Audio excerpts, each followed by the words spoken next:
Well, join me now from Westminster to explain more is Dr. Hannah White, the Deputy Director of the Institute for Government. Hannah, really good to talk to you this morning. What is the procedure when it comes to proroguing Parliament? What will it look like?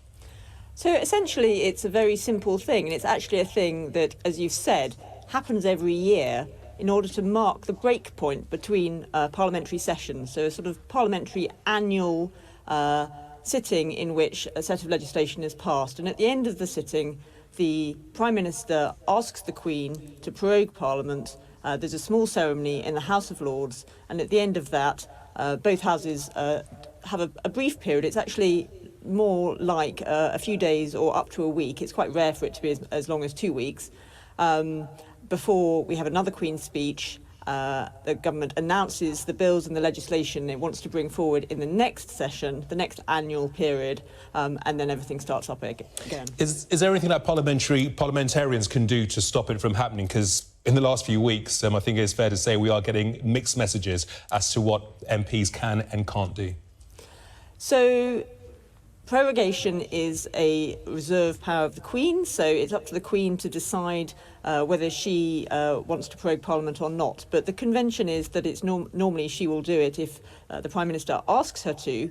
But there is a real question, and there's a live debate about whether, if Parliament really didn't want to be prorogued, the Queen should accede to that request from the Prime Minister. And what John Major's been saying is that he would seek judicial review of the advice that the Prime Minister was giving to the Queen to suspend Parliament. So he would say to the courts, I don't think this is valid. I think Parliament wants to be sitting. I think the Prime Minister wants to prorogue Parliament to stop it doing something that the elected representatives of the people want to do, and I think that's illegitimate. Because if it was up to the Queen, or if it is up to the Queen, does that effectively mean that the Queen will be drawn into this political debate, which goes against our Constitution? That's the possibility. So it's always seen as very undesirable for the Queen to be brought into politics. But in this situation, people like John Major are arguing that it would be necessary to question a request of this sort from the Prime Minister being made to the Queen. So you haven't got a crystal ball, but I mean, how do you see this playing out? Well, it seems to me that we've got to see who the new Prime Minister is, whether they go back to Brussels, what they manage to achieve in Brussels. But it's also for Parliament whether there will be an opportunity to prevent itself being prorogued will come down to what else is going on in Parliament.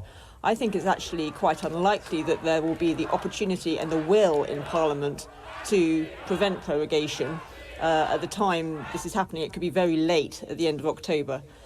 So I'm not sure whether it will even be necessary for a new Prime Minister to prorogue Parliament to prevent it stopping no deal, because I'm not sure Parliament will have the opportunity to do that.